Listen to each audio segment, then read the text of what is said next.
packed Sinshuang Stadium.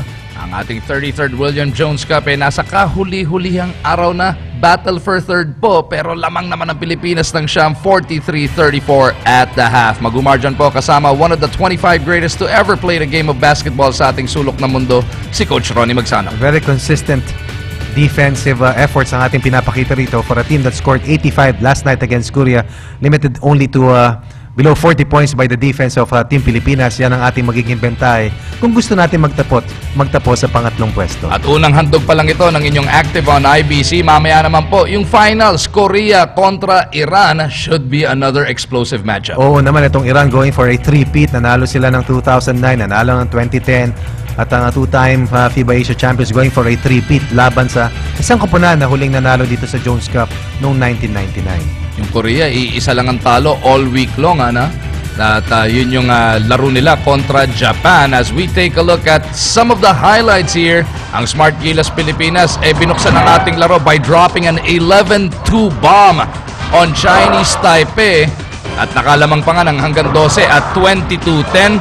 Pero yung Chinese Taipei came roaring back late at that first quarter to keep it close within 6 points. Pero maganda yung response dito ng new look ng ating starting unit. Pero after natin silang malamangan ng 6 to 8 points, bumangon nga sila. But Barroca was very steady. Marcus Doughtit was very steady. Pero hindi mo rin mayaalis talaga home court. So, mas maamo sa kanila yung basket. Pero tignan natin kung gaano nila kabuting madidepensahan ang magandang pinapakita ni Marcus Doughtit. 22-16 yung score pagkatapos ng unang 10 minuto ng aksyon. Smart Gilas Pilipinas managing to hang on to a 6-point lead. Pero galing nga sa 22-10 yon at nagsimula nga bumalik late in that first quarter in Chinese Taipei na nadala nila into the second quarter. Aba, naidikit pa nila ng hanggang 3 points na lamang in that frame, Coach Ronnie. Kumakatok-katok sila. Pero ibinalik si Doughtit, nag-respond naman ang ating bataan. Totoo yan, naibaba nila 34-31 ang ating kalamangan. Well, yun ang naging dahilan dahil pinahinga natin si Marcus Doughtit ng extensive minutes and has been working really hard on both ends of the floor. But ito, pusha ang kanyang sapatos. Pero no problem para sa kanya ng tangkay niyang tulungan ng Chinese Taipei na mabawasan ang kalamangan ng Pilipinas. Lassiter having himself a solid ball game on both ends of the floor. Si Lassiter with some key hits and an even bigger rebounds. Pero it's been Mark Barroca directing the flow para sa Gilas. Oh, definitely Mark Barroca, isang natural point guard natin, just trying to overachieve and help out Team Pilipinas win this battle for third. But of course, ang Chinese Taipei, mataas din ang pride nito dahil hindi lang home court, kundi gusto rin nila na maging handa bago dumating FIBA Championships sa darating na September. Napakaliwanag naman ang nagiging view dito ni Marcus Doughtit as he has definitely dominated etong first half. At yun na nga po yung exclamation point in the dying seconds of that half. Kaya tayo lumamang ng siyam pagpasok dito sa dugout. Some of the numbers na napansin natin, lalong-lalo na yung assist na binabanggit mo, Coach Ronnie. Kagabi, 44-21 ang rebounding in favor of Iran. Sa assist count naman, 4 lamang ang ating naging total assists compared to 16 para sa Iran. And definitely, yung dami ng rebounding natin, yan ang naging resulta sa marami nating possessions laban dito sa Chinese Taipei. We're shooting better than Chinese Taipei because we have brought our offense near the basket, of course, courtesy of Marcus Doughtit. But definitely, yung defensive effort ng Pilipinas, yun ang talaga natin kailangan tuunan. Dahil kagabi nga, nagbigay tayo ng napakataas na puntos kontra Iran. Subalit itong Chinese Taipei, sinatsagaan natin talaga silang bantayan upang hindi makabusto ng marami from the 3-point area. Marcus Doughtit with a near double-double already. Kalahati pa lang tayo sa battle for third na to. 20-9 para sa kanya. Sa kabila naman, ayun na nga, pumutok yung shooting nito ni Chia Hong Chien. 14 puntos para sa kanya on 70% shooting from the field. We can live with that for as long as hindi puputok yung mga ibang gunners nila from the 3. Ang nangyayari kasi, pag masyado na tayo maraming kinakailangang bantayan, hindi mo na alam kung anong uunahin mo. Whereas kung makontain mo sila, maaga pa lamang, at least may 1-2 puputok, manageable para sa depensa ng Smart Gilas. So the second half of this battle for third will be coming your way live na live dito lamang sa Active on IBC sa aming pagbabalik.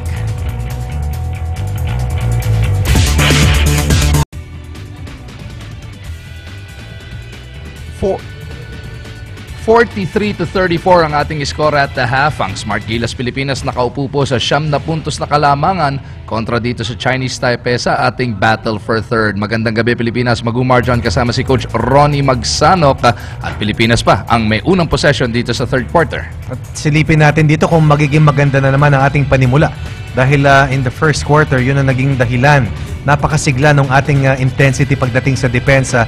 At we played according to the game plan na ginuhit ni Coach Raiko Torman, wherein we got the ball to Marcus Doutit where he wanted it, which is close to the basket. And as a result, itong si Marcus Doutit, another dominant performance para dito sa 2010 Mythical 5 member dito sa Jones Cup. Dondon Ontiveros once again getting the starting nod sa third quarter. He scored all 5 of his points noong quarter number 1. Kasama niya itong sina Baracael, Doutit, Baroka at Lassiter. Yan po ang same starting unit para sa ating Gilas Pilipinas. And just like in the first quarter, they go to Marcus Doutit right away. Nagkis nga lang yung kanyang tira this time around. Chinese Taipei on the attack.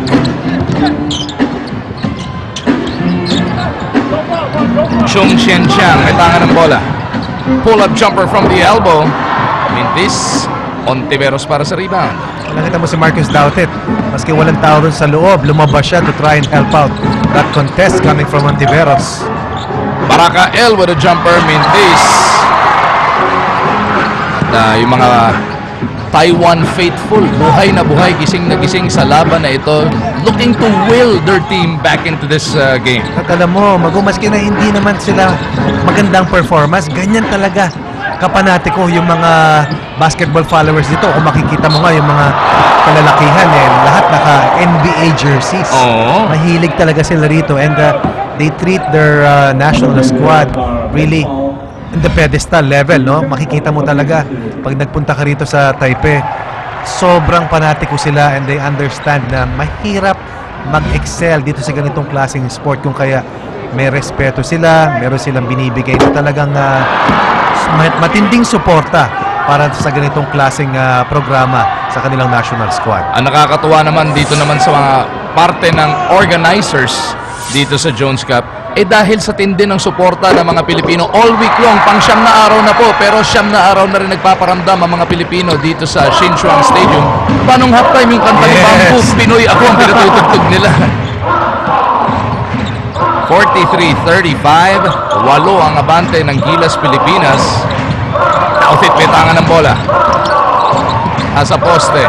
Marcus kicks it over. Baroka medyo malamya. Dondon for 3. No good. Isa sa mga bagay na I'm sure that Coach Raiko will really work extensively sa ating preparasyon sa parating na FIBA Asia Championships sa September 15 sa Wuhan, China. Talagang yan ang premise kung isa ka magiging elite na koponan.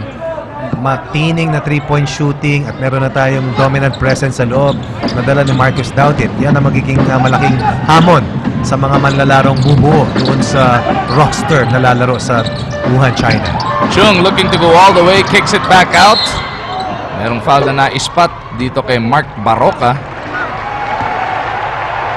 Much to the delight of this Taiwan crowd. Hindi naman makapaniwala si Coach Raiko Torman. This is also part of the mythical team doon sa nakalipas na Jones Cup last year, wearing jersey number 6. Of course, yan ay si Lee Sui Lin, na isa sa mga veterano para dito sa Chinese Taipei. Shot clock winding down on the Chinese Taipei team. 3 to shoot, they kick it out. 3-pointer on the way, no good. Contested all the way, no inside the attempt, close out on the 3-point shot. Baroka may tangan ng bola. Nobody has made a field goal dito sa ating third quarter until now. Mark Andy Baroka with his 8th point in this game. Once again, nagpapakita ng patuloy na husay itong very consistent na si Baroka. Kinaliwa pa sa pagkakataong yun. Gubong Sambuanga na naglaro sa FU Tamaraos. A 1-2 punch din yan ni Mac Baracael as Doutit takes it away. Here comes Smart Gilas Pilipinas up by 10. Nahanap nila sila si Ter sa pagkakataong yun, pero masyadong mababa yung pasa. Yan ang mga sitwasyon na kailangan masigurado mo when you have the numbers in the break. bihira ka makakuha ng mga ganong klaseng oportunidad. Kailangan talaga magatasan mo, may angat mo yung level ng scoring mo. But definitely our team has performed better from the offensive end. Last night we only shot 59 points in that losing cause against Iran by 78 to 59. Ngayon, 45 points na third quarter pa lang. Chin nawala ng bola. They save it. Pero 8 segundo na lang sa kanilang shot clock. 3-pointer on the way. In and out. Na kanino? Mark Andy Baroka ends up with the leather. Baroka hindi nakita yung numero in favor of Gilas Pilipinas. We'll try and reset this attack. Wala na pong 7 minuto na titira sa ating third quarter. 45-35. Baroka in the lane. Out to Barakael. Baroka ulit may tangan. Hinahanap si Barakael sa poste. Bigla na lang umatake. Mark Andy now with 10 points. 4 of the last 6 points ng Team Pilipinas galing dito kay Baroka. And that all the 4 points of Team Pilipinas galing dito kay Baroka. Siya pa nga lang may field goal dito sa ating third quarter. Ang Taipei, 1 point pa lamang galing sa free throw line. Outside jumper, di pa rin makabutas ang Taipei. Ayan yung perimeter defense na hinahanap natin sa Team Pilipinas. Saka pag sinabi mong consistent defense, from the first, second, all the way to the defensive rebound, talagang kailangan tatrabahuhin mo. Barakael being hounded, goes over to Baroka. Gustong gamitin ni Mark Andy yung kanyang bilis na naman with that crossover. Baroka with a pull-up jumper. Doesn't work this time. Nadula si Barakael. Tumatakbo ang Chinese Taipei. Ito na nga yung hinahanap mo. Itong number 6 gets them their first field goal. Lee Chue Lin para dito sa Taipei.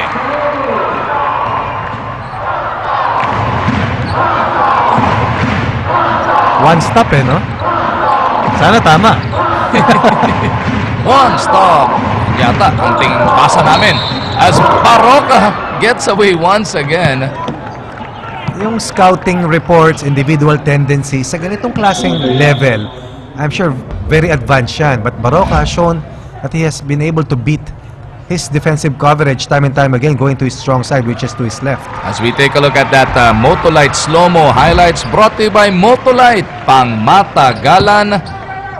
Yan yung sana magandang matchup para dito kay Marcus Dautit, yung nasa likod na higante for Chinese Taipei. Wearing jersey number 4, yan si Wenting Cheng, about 6'10". Hindi siya naglalaro ngayon at I thought that I did not also see him last night dun sa kanilang laro against South Korea. Subalit they were still able to contend. In fact, muntik sila manalo ron. Subalit pagdating sa overtime na kung saan ang Korea scored 19 points compared sa 14 ng Chinese Taipei. Eventually, nanalo ang Korea by a score of 90 against 85. Kaya ang Korea ang siyang haharap dito sa three-peat-seeking Iran mamaya sa ating finals. Pero itong malaking dagok para sa Gilas Pilipinas, pangatlong personal foul na pulot ni Baroka. Tandaan po natin, siya lang ang ating nag-iisang natural point guard dahil sa knee injury ni JV Casio. So Baroka's gonna have to watch it as Taipei misses once again. Baroka taken away here by Taipei, and that should count para dito sa Chinese Taipei. And this will be interesting dahil merong isang intentional foul or sportsman-like foul na itinawag, but that basket went in. Tignan natin kung ano magiging hatol dito. Kung naging unsportsmanlike nga yun, 1 free throw plus ball possession pa ito. At ito yung mga ayaw mong mga ibigay na momentum sa iyong kalaban, lalong-lalo na wala nang mahanap sa kanilang half-court looks. At yung replay na yan ni Chen Sin An, hatid sa inyo ng Motolite pang matagalan. Meron muna tayong timeout on the floor. 47 para sa Pilipinas, 39 para sa Taipei. At para sa ating nagbabakbakan para sa third place dito sa 33rd edition ng inyong William Jones Cup, nanalo na rin naman itong magkabilang koponan noong nakaraan. Taipei has won this tournament twice. Lately lang yan, 2001 at 2004. Team Pilipinas naman 3 beses na, pero medyo matagal na mula nung huling nakuha yan. Kung kaya't pinupukpok natin ng gusto, even for the battle for third, of course itong host country in the new millennium has already won 2 titles. Pero the challenge for the Asian countries, the East Asian countries, the Southeast Asian countries is to stop yung blitz ng mga Western Asian countries, yung mga Gulf countries na biglang nag-emerge bilang basketball power this side of the world. I talk about teams such as, of course, itong koponan ng Iran, At huwag na natin kalimutan itong kupunan ng Lebanon na siyang Yun. nagwagi sa Champions Cup na ginawa sa Pilipinas. At after China na seeded 10 sa buong mundo, ang best placed Asian country ay ang kupunan ng Iran na number 20. Sinundan ng 24th na Lebanon. At itong Chinese Taipei nasa 41st spot. Ang Pilipinas is considered as the 53rd seed in the whole world. 47-39, Chinese Taipei could not capitalize with that bonus free throw. But they retain possession. Dahil nga, nakakuha na ng layup, naabutan ng unsportsmanlike foul. Advantage foul lang yon, hindi naman lahat ng unsportsmanlike foul dito ay madumi. Pero basta you're not going for the ball, Yes. classified as unsportsmanlike yan. And we make a defensive stop. So, ibig sabihin, 2 puntos lamang ang naibigay natin dun sa posibleng naging 6 na puntos sana na naging palaan ng Taipei after that basket and that call against Ontiveros. They go to the right side. Here's Lassiter in the lane, flips it up and out. Pero isang natin napansin dito as Lassiter will troop to the line for 2, Coach Ronnie. Well, in spite of the fact na hindi tayo tumatama from the 3-point area, ito ang dahilan kung bakit tayo ahead. Shot selection. And a conscious effort once again to attack the defense. At kung tayo magmintes, nandun pa rin si Doughty dun sa loob. Look at that battle underneath. Pero Coach Ronnie, matapos tayo mag-record ng 7 assist noong first half, wala pang maire-record na assist dito sa third quarter. Buti na lang, lamang pa rin tayo na 8. Sigurado naman na merong adjustment dito ang Chinese Taipei kumpara sa offense ng Team Pilipinas. But of course, ang laging kasagutan doon is gaano tayo magiging kadisiplinado in just pursuing the game plan na iginuhit itong si Coach Raiko Toroman. Ganda naman ng payong neto, Coach Ronnie. Oo, Gagamitin mo yan? Pwede! Bigay ko sa'yo, gagamitin Pwede! mo ha. Ikaw, Pwede! Yan na, ang ating mabuting senator. carry mo? Perry! Senator Alan Cayetano at si Mayor Lani Cayetano ng Taguig. Nanunood dito, sumusuporta sa ating mga atletang Pilipino. Inabot sa panga itong si Lassiter nung siko ng Chinese Taipei player. Kumito na yung ating referee because ayan, dugo yung ilong neto ni Marshall Lassiter. Over sa panga sa ilong pala Alam inabot mo, ito. over the last week, the officiating has been very controversial. Oo. For the teams that were able to progress to the finals, for the teams who eventually did not make it. At naalala mo, hindi natin napanood at hindi natin naipakita yung laban ng Jordan kontra Chinese Taipei, na kung saan nanalong Chinese Taipei with very controversial win. A lot of calls, a lot of non-calls. At yan yung mga quirks na kailangan mong lampasan, intindihin at mapag-aralang mabuti. Lalong-lalo na at naglalaro ka sa harap ng iyong host country at sila pang iyong naging katunggali dito sa Battle for Third. Kahit kagabi, yung Korea-Chinese Taipei, Yes. medyo maraming You alanganin. got to get over the hump, so to speak. Kailangan talaga, wala kang choice, kundi trabahuhin. 49-39 is the score. Kita niyo naman, namumula talaga yung muso nito ni Marshall Lassiter. 6 points ang nagagawa ng Pilipinas dito sa ating third quarter kumpara sa 5 puntos for Chinese Taipei. At si Baroka ang muling namuno dito para sa Team Pilipinas. Doubt it has been defended well here in the third by Chinese Taipei. Although matining pa rin ang depensa ng Pilipinas dito against the White Shirts. Eto, one-on-one doon sa kabilang dulo. Lassiter, tinulungan ngayon ni Douthit. Chinese Taipei kicks it out. Three-pointer is good. Kailangan ng Taipei yan. Dahil kung makita mo, lahat ng stance natin pag bumabantay tayo sa mga perimeter players, directs them. Naka-funnel tayo papunta kay Marcus Douthit. At once again, Taipei hitting their third 3-point basket. At ito, 7 ang kanilang hahabulin. Una pa nga lang yan dito sa ating third quarter. Chen now with 6 points. Douthit, pabiting tira, wala tapikan. Sinalo na lang ni Ontiveros yung bola. They go to the corner. Barakael pulls up, one-handed shot, does not work. Douthit takes it away for the 2 points. 1 against 4. Isang pulot na naman offensive rebound. Ayan ang advantahe natin sa second chance scoring. Once again, rebounding dominance yan ang ating nagiging susi. Dito siya 9 na puntos na kalamangan. Kaya naman tuwan-tuwa si Maestro Odar, Attorney Rado Di Malibot. Napadala niya ang kanyang kasiyahan sa larong ito ng Gilas Pilipinas as Chinese Taipei turns it over once again. Walang kumpiyansa, hindi naghahanap ng tira.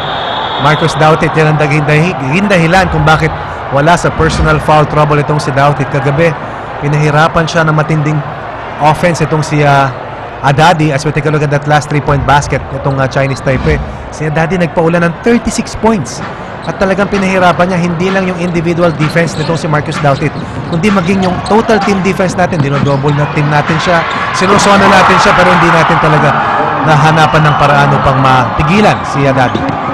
Baracael knocks in the 3 at yun na nga malamang ang pang-8 assist ng Gilas Pilipinas. Nadoble na natin yung assist total from last night. Alam mo, Mago, kung magiging talagang consistent lamang tayo from that 3-point area at magiging baon natin yan sa mga parating na international competition at magiging kakambal niyan yung dominance ni Marcus Dautit doon sa loob. I'm sure that we will be a very good force to reckon with sa mga darating na international competitions. Ito na yung depensa ang dala ni Dautit.